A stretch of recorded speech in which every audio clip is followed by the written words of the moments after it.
Just a fair warning for anybody who is just now tuning in to this episode. I want to let you know that I am currently decently sick. What this means for the episode is that obviously I'm going to sound a little cloggy, but also I'm going to have to take periodic moments of just kind of blowing my ear out because it's slowly pressurizing and it's very painful. And I don't know what's causing this, but it sucks.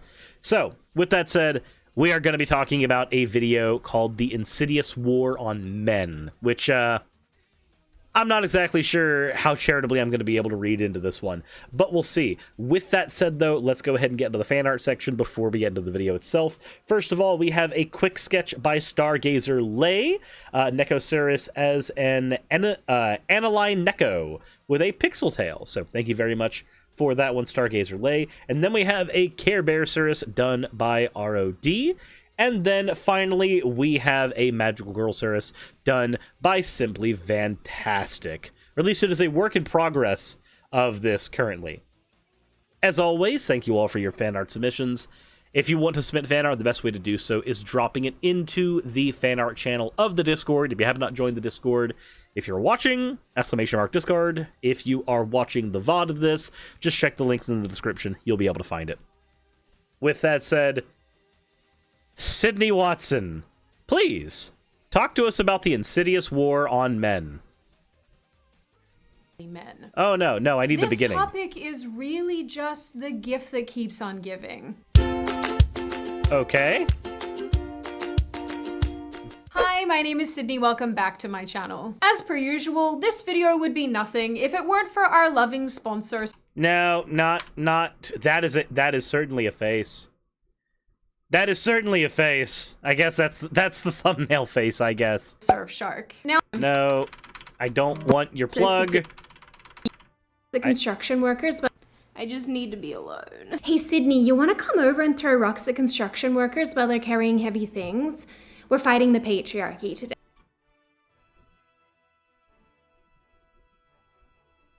What?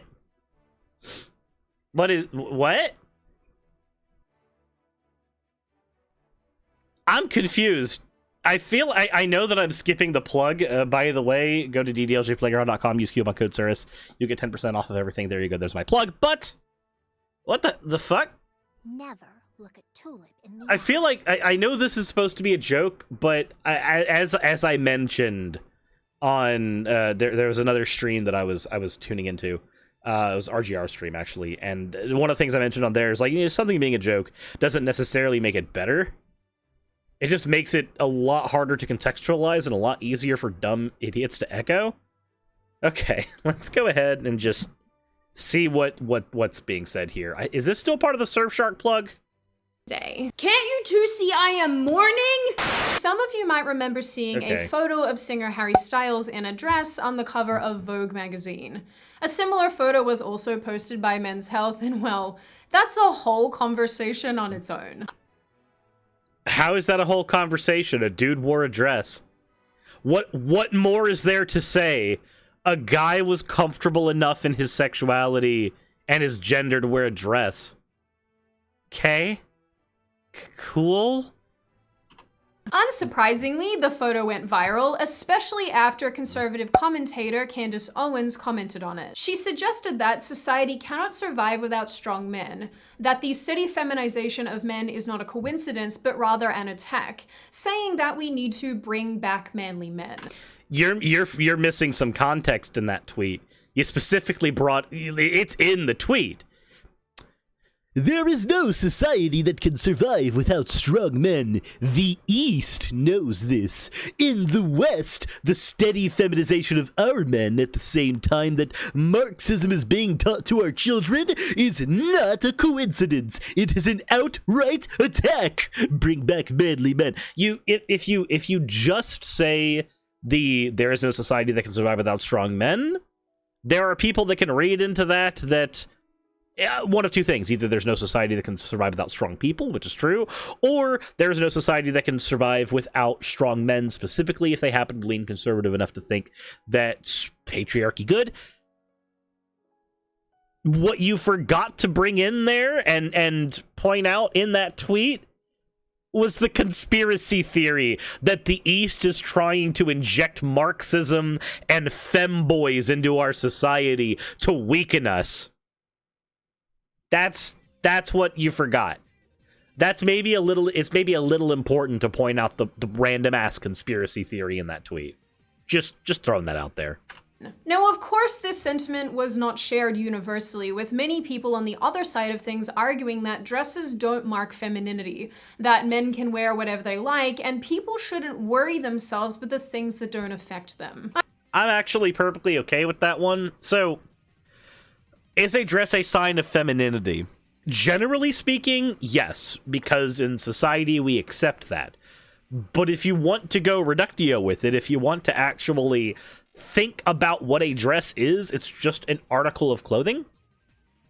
And an article of clothing is not male nor female in any way, shape, or form.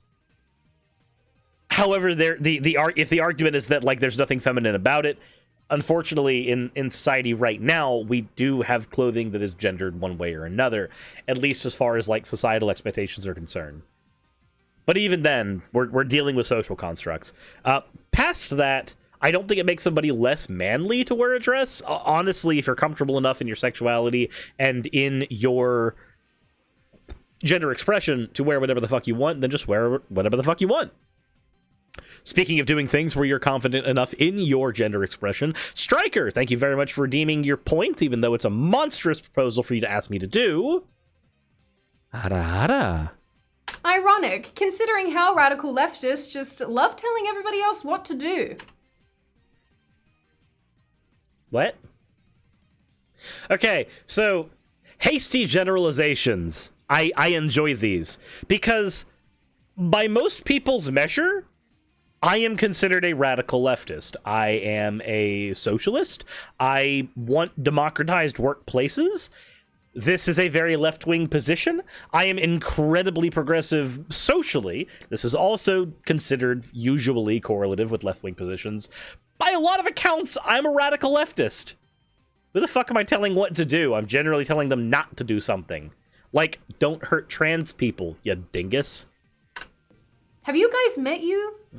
Seriously. A short time later, Styles posted yet another photo wearing whatever the hell this is, with the caption, "Bring back manly men." Now, if you're anything like me, then you patently don't care about Harry Styles or literally any other celebrity and what they choose to wear. Seriously, until these people pay my taxes, I'm genuinely not interested in what they do. But if nothing else, this topic has actually raised some valid concerns about the state of men in 2020. What valid concerns about the state of men are raised when a single guy wears a fucking dress? Or when a single guy wears, like, classically masculine clothing that has certainly fallen out of fashion? How? Okay. And the overall feminization of traditional masculinity. Depending on who you ask, the feminization of men is either harmful, weakening our society, or suppressing innate biological tendencies. What innate biological tendencies are suppressed if a guy puts on a dress? Which ones? Which ones? I like when you say depending on who you ask, as opposed to just telling me what the fuck you think. I'm really confused here. Or it's successfully uncovering and rooting out toxic traits in men and manhood. It's either a significant negative problem or a welcome byproduct of blurring gender roles and stereotypes. Such in the case of Harry Styles. Or Gucci's attempt at releasing a tartan dress with a satin bow for men in the hopes of disrupting the toxic stereotypes that mold masculine gender identity. Okay, so are there toxic stereotypes associated with maleness? Yes. In fact, actually, Ben Shapiro pointed out a few of these in one of his own videos where he gave an accidentally left-wing opinion.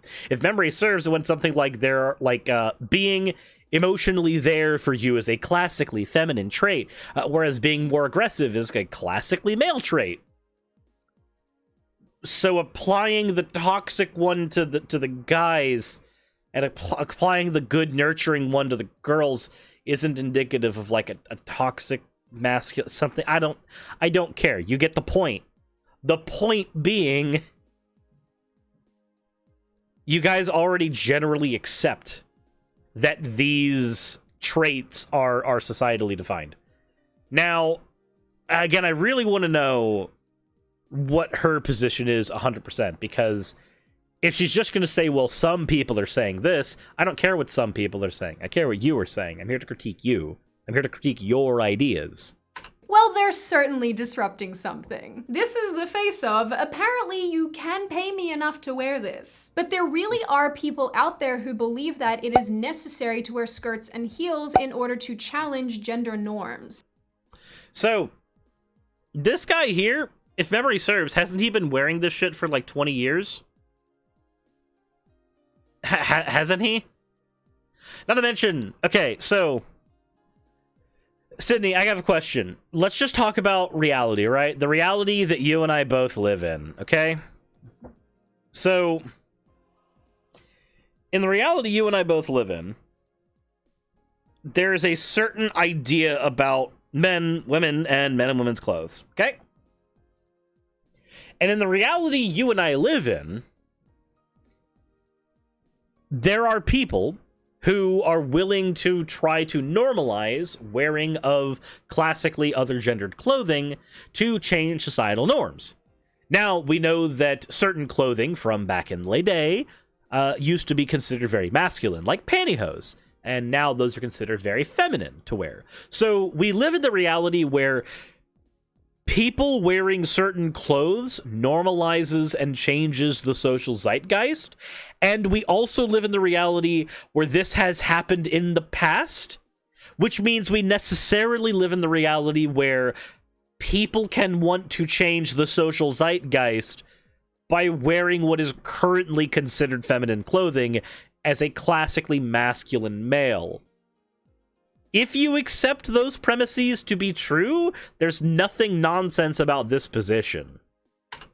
And this is just one cosmetic example of the push to change these traits in men. So when we talk about this, So, can I go and say, before we even talk about this, Sydney, you do know that this already happened with women, right? Like, the fact that women are allowed to wear jeans, the fact that women are allowed to wear, like, lower cut tops without being seen as any worse or better than anyone else, this is already a thing that has happened before. Like, literally, you haven't given me your position yet, and I'm interested to hear your position, but if it's what I think it is, then this is another one of those I am mad that things are changing type of videos. And I really don't want to be, I don't want to be disappointed like that. It entirely depends upon which side of the fence you stand. Do you want a society where the lines of gender are blurred, where there is no clear distinction between men and women socially, emotionally, developmentally, and externally? Or do you want a society where men and women have clearly defined roles, determined by their innate immutable characteristics as two separate sexes? I like how she showed the military there. Where's that picture of, like, the UK soldiers who got interrupted by Nazis during, like, a fucking drag show? And they ended up just massacring the Nazis en masse in dresses. Like, I wonder if I can find that picture. Hold on. UK soldiers, drag, Nazis, cannon. I remember there was a cannon in the picture. Ah, there it is. There's the picture. Let's go ahead and do a, yep. And it's even noted as true. I like how you showed the military as, like, classically male, but then when we look at shit from, this is the fucking 1940s. British soldiers interrupted during a drag show rehearsal by a German raid. They man a BL 6-inch Mark 7 naval gun at Schoonerhead, Fort England. In 1940, like, literally, look! I'm gonna open this image in a new tab so I can actually, like, scroll in on it so you guys can see. Look at that! Look, they are literally about to en masse destroy the lives and souls of people who have been throwing Jews in fucking camps. They are about to annihilate a shit ton of Nazis. And yet, they are doing it all in drag because they are comfortable enough to do that. But yeah, go ahead.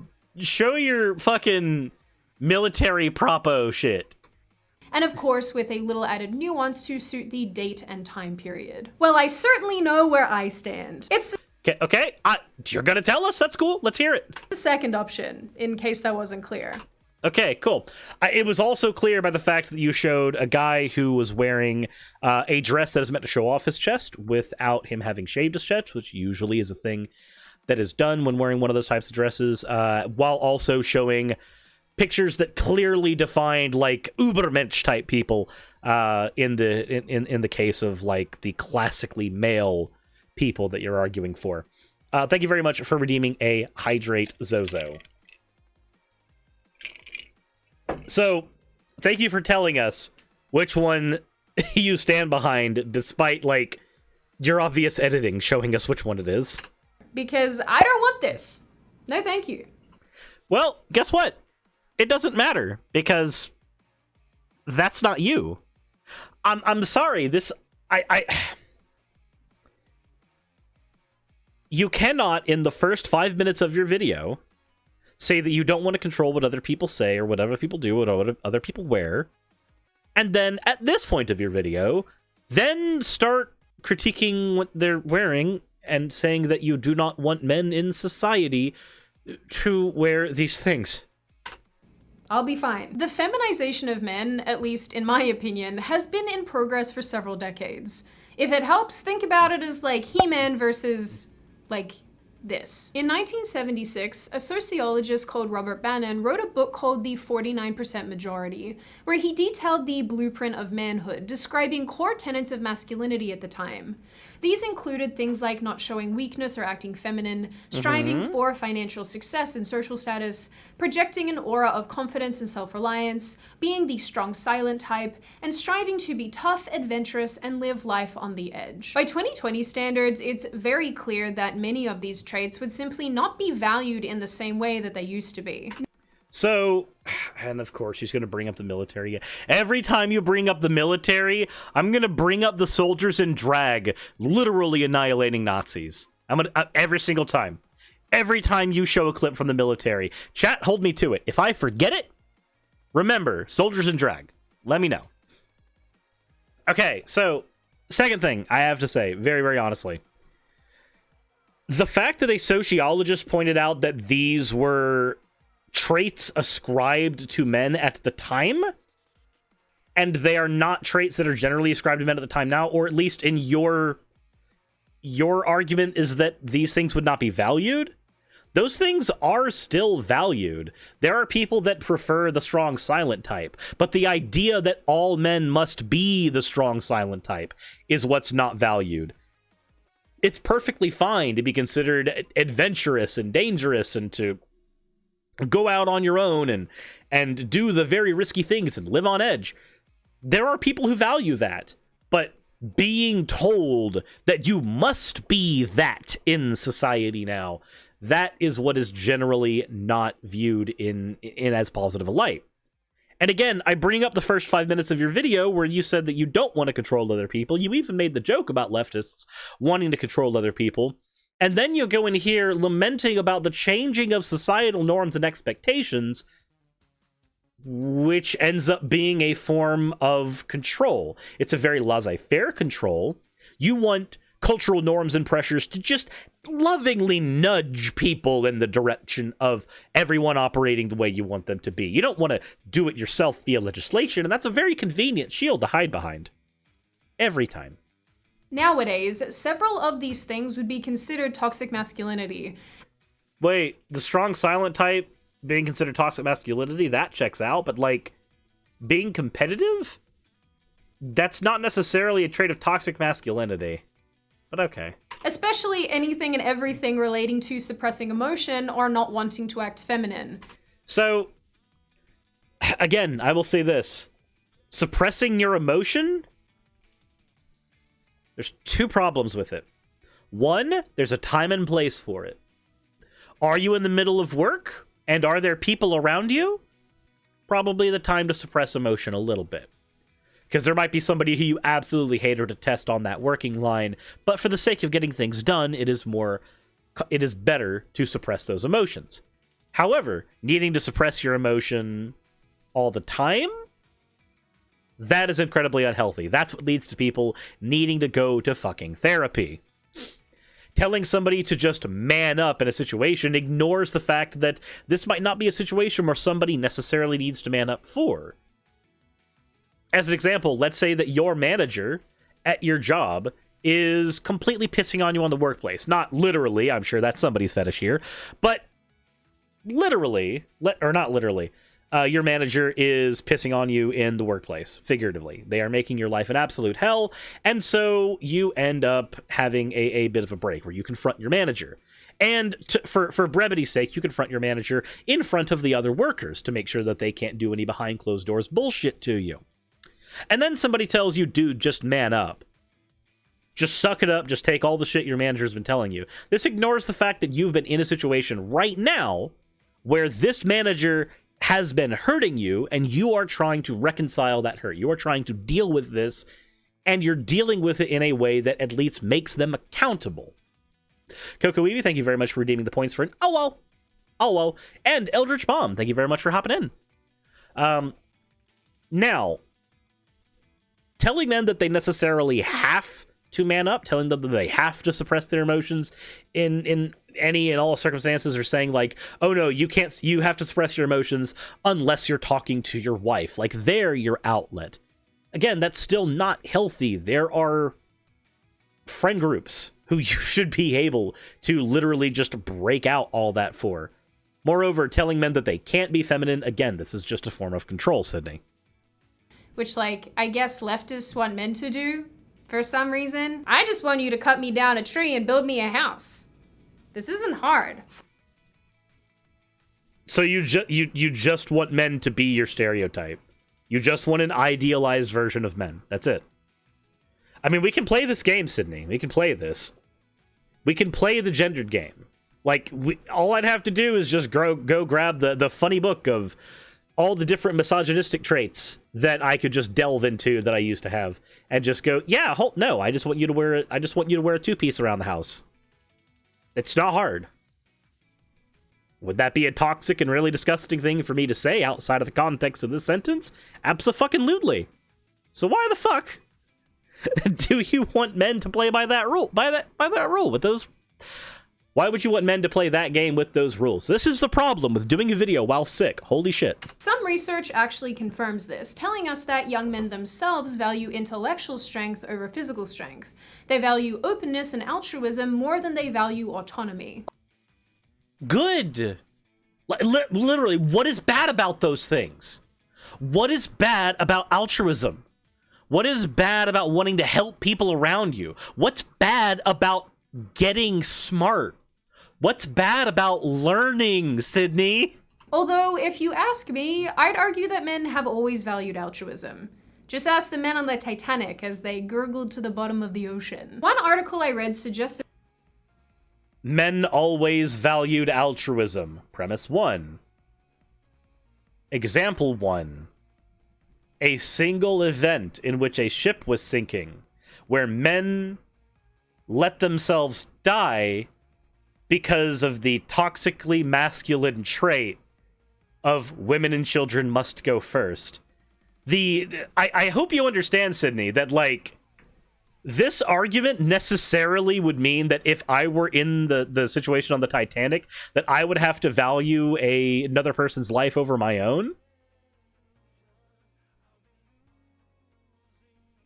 I don't know if that's a good or bad thing here. That feels weird. How does that Titanic have anything to do with her narrative? It's a convenient thing for her to pull. It actually has nothing to do with her narrative, but it's a convenient thing to pull. that this change to masculinity isn't necessarily a bad thing. It doesn't signal the death of the cowboy, but rather the death of the gunslinger. The cowboy just got more sophisticated to fit in with our shifting world of office jobs and nerds. This idea might even help explain the decline in physical dominance in men, such as dropping testosterone levels and overall physical strength, which is Dropping testosterone levels? Where the fuck is this from? Where the fuck have you pulled this from? It's been documented in a few studies relating to endurance and grip strength. One study, for example, basically concluded that the average college male has no more hand strength than a 30-year-old mum. Okay. What does that mean, though? Like, the average college male has less hand strength. Therefore, the global testosterone levels of all men are dropping because of the feminization of men. What? Is it because they ate the Impossible Whopper and turned into a woman? Ah, yes, I love this one. You ate the soy, and therefore the phytoestrogen made you a woman. That's that Paul Joseph Watson shit. That's that I read a single nanosecond of a study and came to a very convenient conclusion so as to dunk on my hastily generalized audience. It's like, how do you quantify hand strength? Actually, hand strength is pretty decently easy to quantify. Like, literally, just get something that can measure pressure, and then grip it as hard as you can. And you'll get an amount of force that comes out of that. I believe you're getting joules out of that. Again, this is not my field of study. This is not my field of expertise. But it is possible to measure. That is a thing we can quantify. Just like you can quantify your physical capacity for lifting weights based on literally putting more and more weight on bars. So did she consider that the decline of average muscle mass is due to our increasing technology? No. It's definitely got to be the feminization of men. No. It's got to be the feminization of men. Men are being told to be more feminine. I took on a VTuber avatar persona, so I've got cat girl titties. Therefore, my muscle mass decreased, despite the fact that around this same time, I, bought a house, and this house is in the woods. So my muscle mass has actually increased because of the amount of physical labor that I have to do to keep my house going. What I'm saying is that these correlates aren't even fucking here. Also, for those who are not able to tell in her actual video, this is not me trying to pull an ad hom. This doesn't mean anything specifically, but if you look at the hats back there, we've got Make AOC a bartender again, and an upside down Twitter hat, and a Trump 2020 hat. Just in case we wanted to know the type of aesthetics that go on here. I value aesthetics of things I love, which is why I've got a plushie Vaporeon and Chow next to me. I've got the cartoon version of the plushie Suris that was sent to me years ago. I've got Nerf guns around me because I like modding Nerf guns. And what does Sydney Watson have in her aesthetics? Again, this is not an argument one way or the other. This is just a comparison. I like to dunk on the lefties shit. Saying that, we know there's at least one thing you guys are good at gripping. My hand. When you take me on a nice date. Haha, incel joke, funny. All lefty men can't get women and therefore they have to grip their penises to masturbate a lot. Haha, it was very funny. I enjoyed it. It was a good laugh. Get your heads out of the gutter. Now, I'm not saying for a second that men have to abide by and fit into this 1970s version of masculinity. But society overall appears much more comfortable with the softer emotional man than the cut me down a tree and build me a fortress kind of man. So, God, every single one of these pause frames is a perfect thumbnail.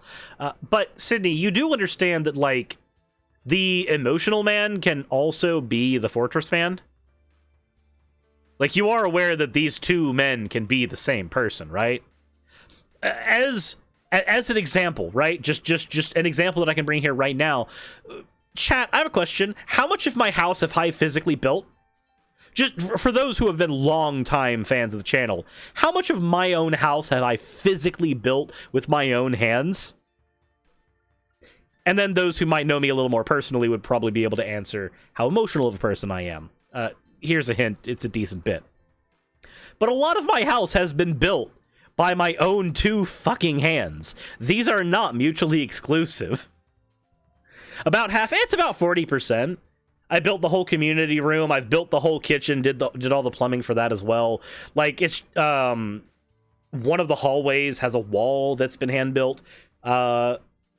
Really, there's just like a little bit of the frame left in a few of the rooms and the hallways, and that's the stuff I haven't physically built, because that's stuff that wasn't broken. But like, I have built a good chunk of my house. This emotional man. Hello, Terror. Speaking of emotions, Terror, come here. This cat. Holy shit. Like, your emotional man can be your build a fortress man, can be your, hunt the deer in the backyard and skin the flesh off it man. Like, these are not mutually exclusive things. The problem arises when men do actually have these traditional characteristics. They are increasingly unable to express them or act them out, lest they be labeled toxic or fragile and cast to the back of the proverbial gender bus. I mean, so it depends on what they are. Are we talking about the strong silent guy? Because they're not generally going to be thrown in the back of the bus. Are we talking about the building a fortress guy? Probably not going to be tossed in the back of the bus. Are we talking about the macho man, I go to the gym every day, fuck you, nerd, that like type of jockey guy? Yeah, they're probably going to be thrown to the back of the bus and probably beat up back there too. And, for good reason. In early 2019, the American Psychological Association issued its first ever guidelines for practice with men and boys. Its primary message claimed that traditional masculinity, such as stoicism, competitiveness, dominance, and aggression, is, on the whole, harmful. So, stoicism? You mean stoicism? Stoicism. Stoicism, outside of the philosophical concept, right? Of like the Roman and Greek Stoics, outside of the philosophical concept of the Stoics, which is completely different than what you would consider Stoicism as labeled here. But the version of Stoicism that is normally applied to guys is the don't show your emotions in public. That is toxic. That's a thing that literally ends up having to be covered in therapy. A lot of the stuff that you mentioned there, like the aggressive tendencies. Hold on, let's go through them one more time. Stoicism, competitiveness. Competitiveness. Okay, so competitiveness, competitiveness insofar as you must always win, that is a toxic fucking trait. Because if necessarily there are 30 people in a competition, there will necessarily be one winner.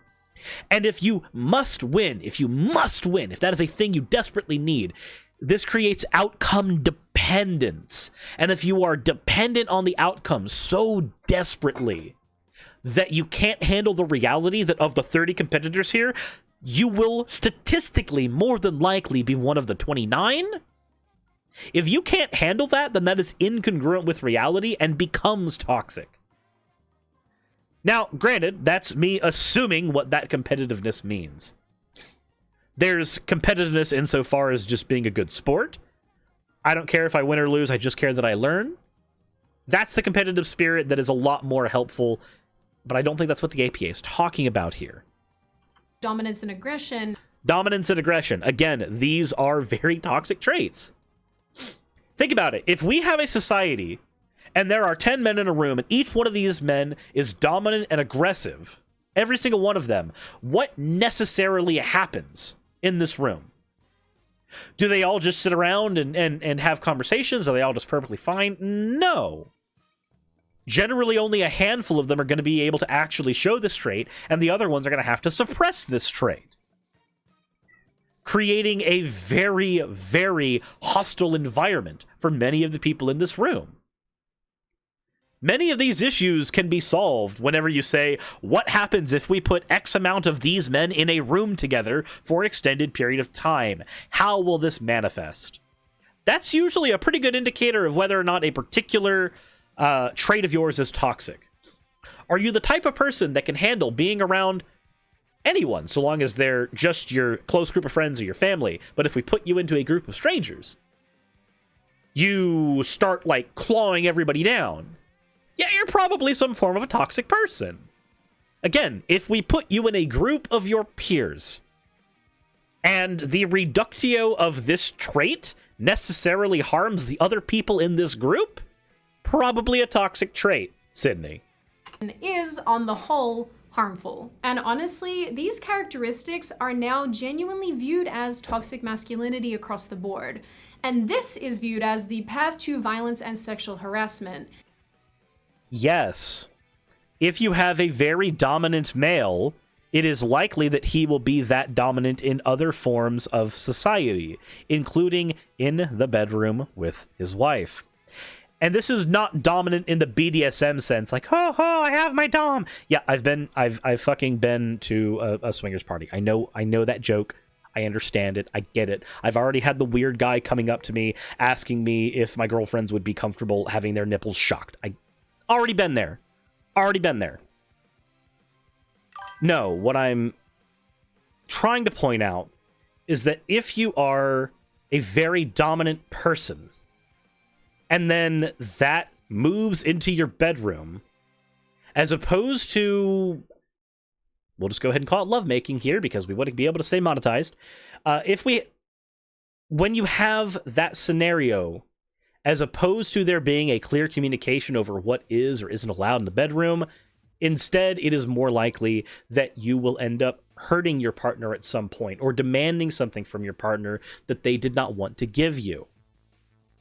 This dominant or domineering personality thing, when people start taking that as like part of their personal identity, yeah, it does manifest in this shit. This isn't to say that you can't be a dominant person, but to bake it into your personality so thoroughly that it is considered a trait that you have in other aspects of your life, probably a bad thing.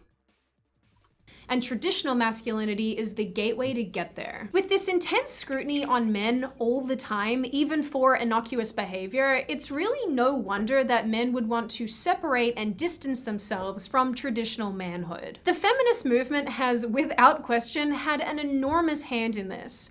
Over the last several decades, the purpose of women has been expanded dramatically. Rather than raising children predominantly, women can effectively do anything a man can do. Yeah, there's nothing wrong with that thought. Except create sperm, but I'm sure that science is working on that one. Yeah, in vitro. Maybe I'm wrong, but I'm fairly certain in vitro. Like, I'm fairly certain in vitro fertilization is what you're talking about. Like, again, classic roles that can, like, classic societal roles that can be handled by one or the other are not the same thing as biological differences that are affected by, like, gametes, right? Never. But when we're talking about the roles that men and women play in society, we're generally not looking at it through a microscope at their gametes, trying to pull shit out from there. Feminism even the playing field in almost all areas. Women can have sex like men, earn money like men, dress like men, and despite what feminist literature might tell you about equality, women have never been more equal. The problem— Wait, hold on. So you're telling me that in our current society, where there is still a pay-wage gap, and the pay-wage gap is not as large as, granted, some feminist literature would argue, because when you account, I think it's like women make 73% of what a man makes, but when you actually like crunch the numbers down and take into consideration the differing fields that women and men are in, it ends up being about 12% is made more by men, not 27%, which is still a decently large amount. Like, that's still a number worth considering, but it is at least smaller than some of the literature and some of the memes that we see like posted around, generally speaking. But when you take that stuff into account, you start to realize that we live in a world where it is more likely that a woman is going to be raped. It is more likely that a woman is not going to be heard. It is more likely that their opinions will be dismissed based on the merit that they're a woman. It is more likely, blah, blah, blah, blah, blah. There's a lot of things that is more likely that will happen if you're a woman that are negative than that are positive. As a result of this, you have feminists who are still going to point out society is not there yet. Society needs to change. Things being more equal now for women than they have ever been is good, but it does not mean we're at the destination, Sydney. Let me make sure that I heard that point right. Maybe I'm wrong. despite what feminist literature might tell you about equality, women have never been more equal. Okay, again, yes. Okay, so I got the point right. Terror, come on, stop. Jeez. Jesus. Sydney. It does not matter if things are more equal now than they were back then.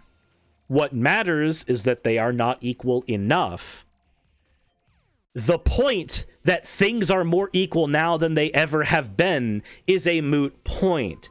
This is a technique that is used to stop the conversation from happening.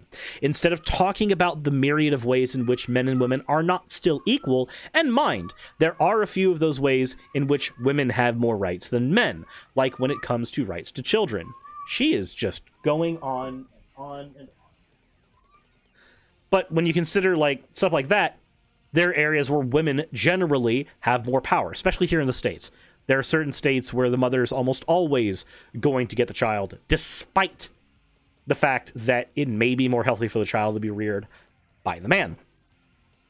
So this is not me trying to like be the asshole. It's just like women have it bad. No, there's areas where it needs to be improved on both ends, but by and large, a lot of those areas, they need to be improved on women's ends, because that's classically where power has not been. It is never a good point to try to terminate the conversation, terminate the thought by saying, well, things are better now than they've ever been. Okay, cool. When we had Jim Crow in the United States, racial relations were better then than they were previously. Did that mean that we didn't need to work on Jim Crow anymore? No. This is a dumb take. The problem is that nobody has really attempted to expand the purpose of men and uplift them in the same way. And why would they? What allegedly started off as a movement for equality, which it isn't, instead has become... You can say that feminism is not a movement for equality, but you need to substantiate that claim. Laser focused on the patriarchy and eliminating inherent flaws in our male-orientated society and its effect on women. Even the push to break down traits of traditional masculinity, such as independence, dominance, and suppression of emotion, has never really been about helping men themselves, but rather helping men help women. Wait. So, if somebody is trying to get me to open up about my emotions, and by not confronting my emotions, I find myself not able to interact with people on all levels because I'm suppressing my emotions. I find myself in situations where I have to awkwardly suppress what I'm saying. I'm a bottle that is constantly kept corked, and then suddenly sometimes my emotions explode, and I have no way of controlling that because I've never been taught how to do that properly. So it's only for other people's benefit that I get that checked out. It's only for other people's benefit that I work on that trait of myself. Really?